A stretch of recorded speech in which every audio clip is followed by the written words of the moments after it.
Diqqat, aholiga tezkor xabar. O'zgidromet 24, 25 va 26 may uchun O'zbekistonda kutilayotgan ob-havo prognozlarini e'lon qildi. Assalomu alaykum qadrli tomoshabinlar, kanalimizga xush kelibsiz. Videodan to'liqroq xabardor bo'lishni istasangiz, oxirigacha ko'rib, like va podpiska tugmalarini bosib qo'yishlikni unutmang. Diqqat qiling. Bunga ko'ra, Qoraqalpog'iston Respublikasi va Xorazm viloyatida havo quruq va asosan ochiq bo'ladi. Ayrim hududlarda shamol kuchayishi mumkin. Harorat kechasi 18-23 daraja, kunduzi 31-37 daraja bo'ladi. Buxoro va Navoiy viloyatida issiq havo saqlanadi. 25-26 may kunlari harorat yanada ko'tariladi. Harorat kechasi 21-25 daraja, kunduzi 37-42 daraja bo'ladi. Toshkent, Sirdaryo, Jizzax, Samarqand viloyatida quyoshli va iliq havo kuzatiladi.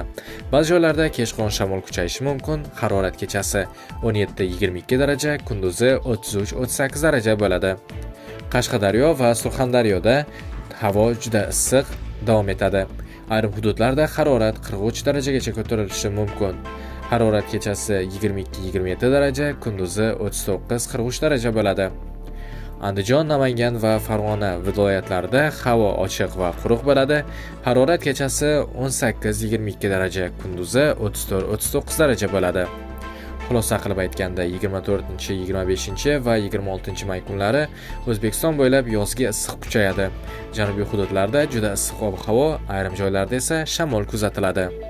Do'stlar, shu va shunga o'xshash videolardan to'liqroq xabardor bo'lishni istasangiz, kanalimizga obuna bo'ling va bizni kuzatishda davom eting.